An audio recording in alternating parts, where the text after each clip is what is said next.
In a new episode of 60 Minutes, detectives Casey Clarkson and Matthew Donaldson, officers Joshua Bitsko and Dave Newton and SWAT team member Levi Hancock described the harrowing scene they encountered after storming Paddocks' 32nd floor Mandalay Bay hotel room on October 2.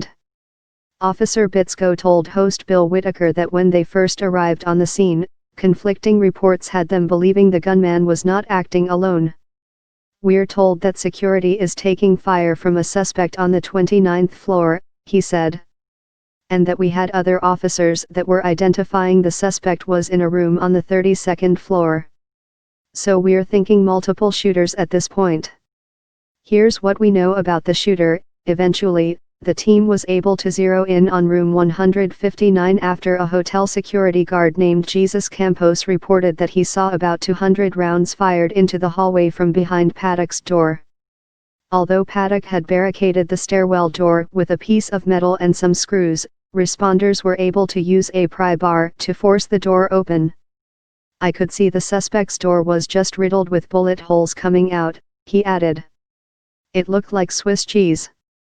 To gain access to Paddocks' room, the team used an explosive to blow the door down, which Newton says set off the hotel fire alarms, adding to the chaotic scene. Once inside the room, the team witnessed what they could only describe as an armory. So many guns. So many magazines. Stacks and stacks of magazines everywhere, Officer Newton described. Just in suitcases all neatly stacked against pillars, around the room, all stacked up, rifles placed all throughout. All kinds of monitors and electrical equipment he had in there. It just looked like almost a gun store. Shell casings all over the floor. I could smell the gunpowder that had went off in the room, Officer Bitsko added. "We were trippin' over guns. Trippin' over long guns inside.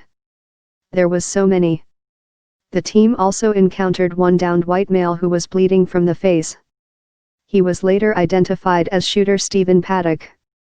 "There was a bloody revolver, I think, nearby him that was on the ground, consistent with him shootin' himself," added Officer Bitsko. "But at least if he was shooting at us, he wasn't shooting at all the victims down there at the concert," Officer Bitsko added. You can read the entire transcript of the interview here.